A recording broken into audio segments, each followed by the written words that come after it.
Yes, yes, yes, yes. Welcome back to 108 Dragons TV, baby. It's your host, Lemon23, aka Lemetius, right hand and Zeus. And if you're new here, consider liking and subscribing. We bring you all the gaming news, tech news, game reviews. You never know what's gonna pop up. We might even vlog. Facts. Now, you know what today is. This is National Kingdom Hearts Day. Now, if you are a Kingdom Hearts fan and you ain't purchased or playing Kingdom Hearts right now, you done fell and bumped your head on the concrete. But you know what? Let's hop into this gaming news.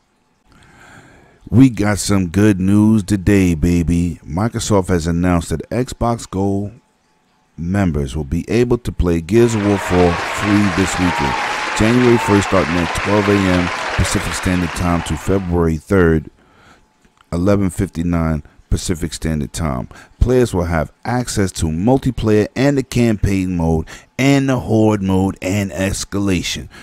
I need y'all to go out there, check this game out. It's one of the best multiplayer games this generation, and Marcus Phoenix's son, JD Phoenix, has set a staple in my life, man, because I was really wondering where they was going to take Gears of War 4, and the story is great, man. It's good to see they bringing in new young characters so we can move on in this series.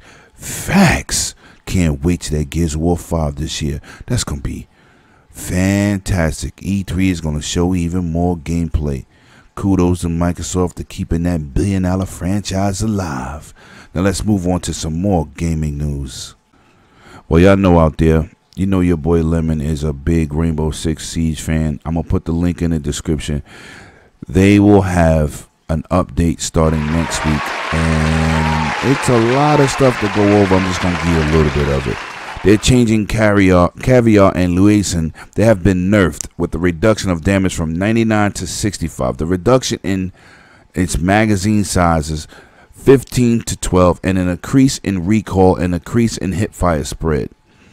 I will put the link in the description. That's just to name a little bit of what they are planning for PC and consoles next week.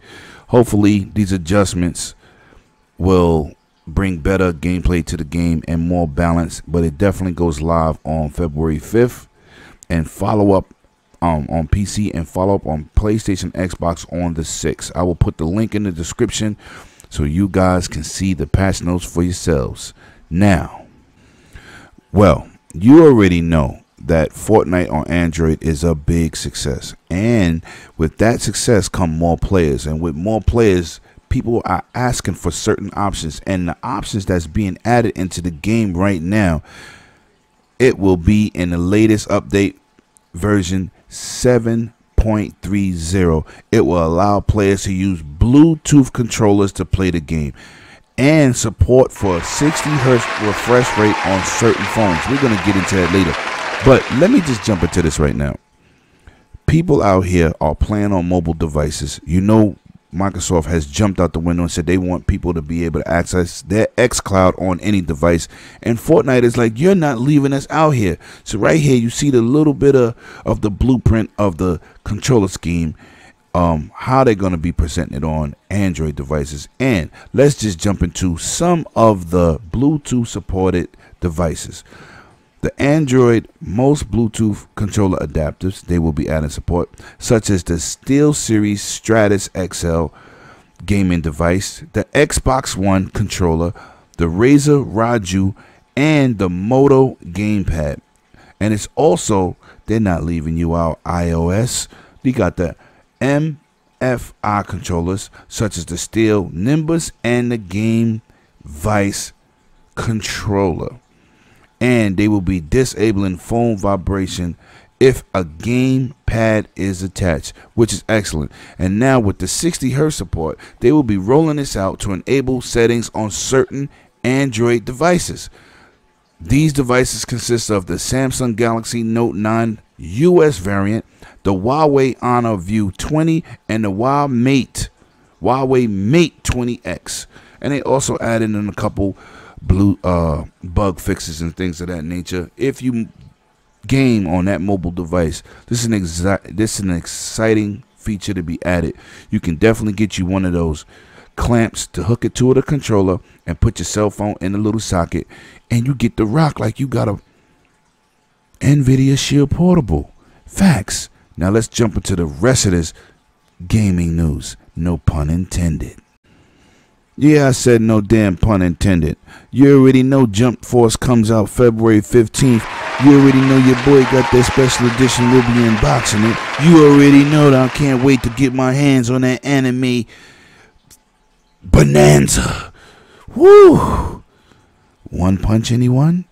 Woo! But it looks like I already got a little bit of information on the size of this game.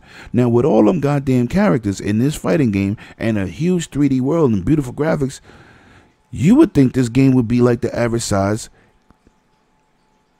current generation release, but it's not. It's only 15.1 gigabytes of storage that's going to be able to be downloaded to your system. Now, this is a welcome feature because I'm tired of seeing games at 65 gigs, not included in DLC.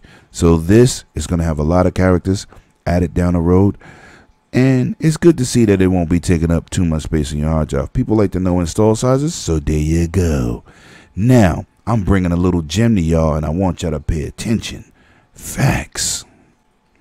Now, there's a nice little sweet game. You know I'll always be dropping certain games on y'all. I told you about Rad Rogers when nobody knew about it. I told you about the Ruiner when nobody knew about it.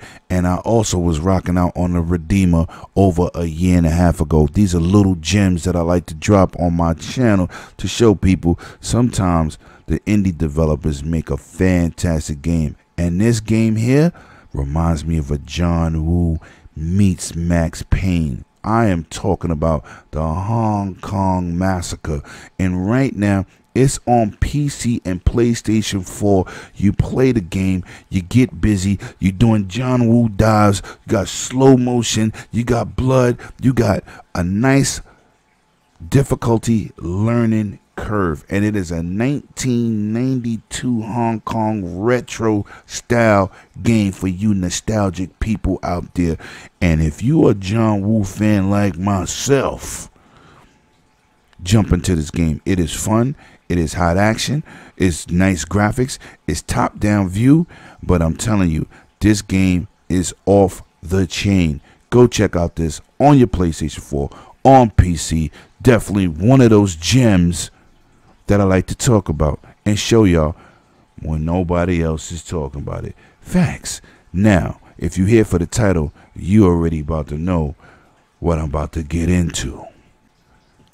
Now, this is kind of disappointing, man. You know, PlayStation, they get out here, they support some games, they get behind some studios, and when they don't get what they want, they kind of turn their back on the studio, or they fire them, or they let them go.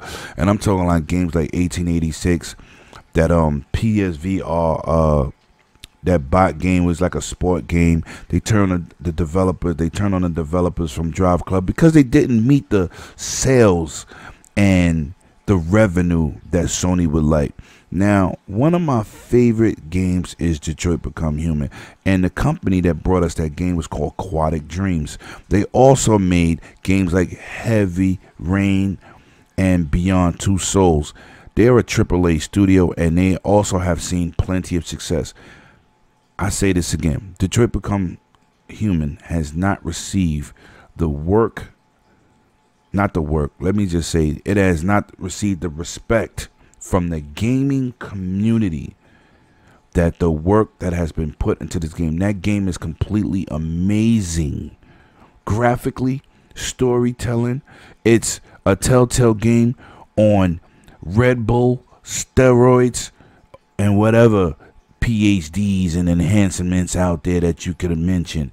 Now, it looks like Aquatic Dreams has stepped off from Sony as an exclusive studio, which they wasn't owned by Sony. But what's crazy, they have went the Bungie route. They have jumped on board with a company from China called NetEase Games.